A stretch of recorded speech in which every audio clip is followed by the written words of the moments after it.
one of the main things that we do when we curate our exhibitions is we really have the focus on our audience, who are our visitors. And so we cater these exhibitions to the people that come to the center.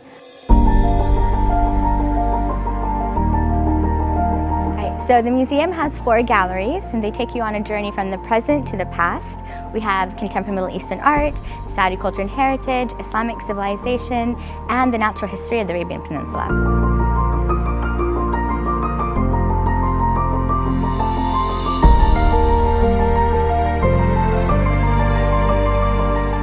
Marائina is a really amazing exhibition. It's about our reflections of our society, of the Arab world, and the Middle East. For me, it's an emotional journey. Some spaces make me feel sad, other spaces make me feel happy, other spaces make me feel hopeful. And so it'd be really interesting to see what other people feel when they come to this gallery.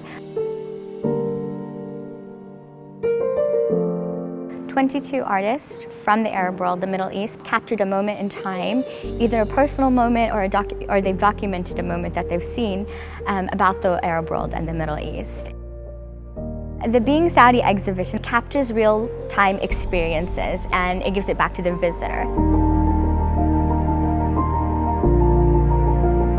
What's really interesting about Gallery 3 is that when we did some audience research, we found that most people associated Islamic art with Mecca and Medina. So the whole purpose of this first exhibition, Beauty and Identity, was to show that actually Islamic art spread all the way to East Asia and all the way to North Africa. So you literally have artworks and objects from all over the Islamic world.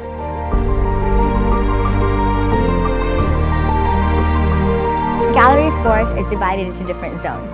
And you start with the formation of the Arabian Peninsula, how it was formed billions of years ago.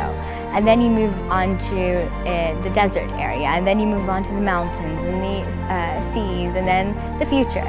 And so you really go on this journey of visiting all the different landscapes that we have in the Arabian Peninsula.